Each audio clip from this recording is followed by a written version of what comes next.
Hi everyone. So today I want to do a quick video on something that's become a bit of a bugbear of mine. I've seen people doing this on many videos where they've been soldering components, fixing computers, repairing items. It's something called clinching the leads, which is a term I'd only heard about today, but that's the actual name for it. So I'm going to show you what it is, why people do it, why not to do it, and what you can do instead of doing it. So as long as that makes sense, then please enjoy the video.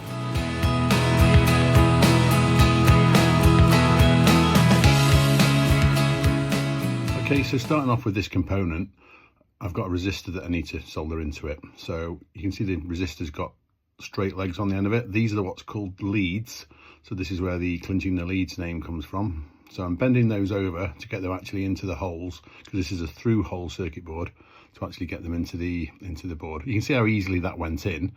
If I have those legs completely straight, it's not wanting to particularly stay in there. It'll stay in there enough, but if I start trying to solder that, this thing's going to be quite loose. So it's not the best solution really, which is why people are obviously not liking that. So one way around that is to do the thing where you basically bend the legs. You can either clinch them out, which is what I'm doing here, or what some people do is clinch them in. Now when I say clinch, that's basically bending the legs so that now the component's properly held into that circuit board and it's not going to move anywhere while it's being soldered.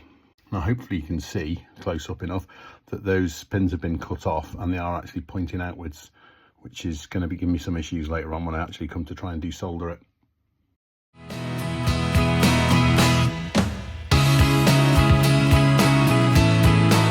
When it comes to desoldering components, I use a WEP 948D desoldering station, just because of the ease and the convenience of it. There are other ways of doing it. You can use solder braid. I actually did another video which gives you some desoldering techniques, so that's worth looking at.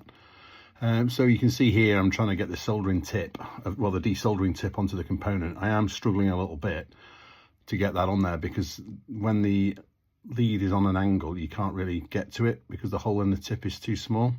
So the other method is to try a bit of flux, try some desoldering braid, which is what I'm going to do here.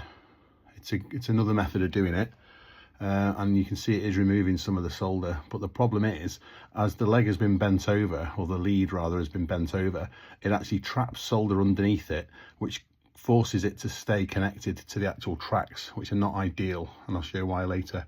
And here you can see the actual nozzle is very, very small, or it has a very small hole, which is the part that desolders the connection compared to the component next to it. This is when it's been desoldered, and as I was saying a moment ago, you can see that the actual lead is still soldered to the actual track. So if you were to try and wiggle that to remove it, it would actually cause problems. A better soldered joint can be seen here. So if I was to desolder that joint, obviously it would be a lot easier for the nozzle of the actual desoldering tool to get onto the top of it, take all that solder away and leave a perfect component behind.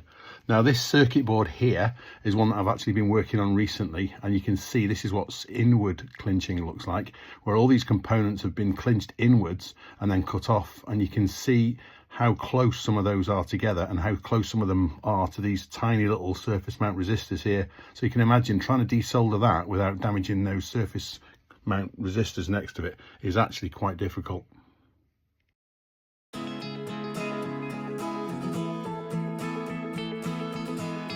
So doing it properly, if you go back to this original board that I worked on before, I'm going to put a new resistor in there. Again, I'm going to get the leads, I'm going to bend them over so that they actually fit through the holes in the board.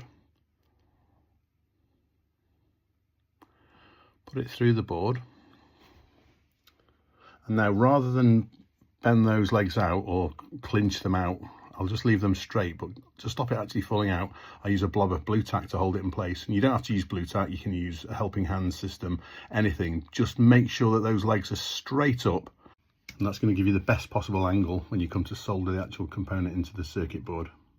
Now, interestingly enough with this board, when I was desoldering it before for the demonstration, I did actually damage the track. So I've actually had to switch over from this board that I've had for a while for demonstration purposes to a brand new board here, just to show you exactly how to do it properly, because I'd damaged the other board. So again, we straighten the legs so that they're nice and straight, put them through the through holes, grab the blue tack which just holds the component in place, make sure those legs are nice and straight, And it's just a simple case of actually soldering the component. It's also a lot easier to solder in the direct loopers as well, because you use less solder and it's actually easier just to get the solder to flow onto the component and onto the board. And then you obviously get a very nice neat joint.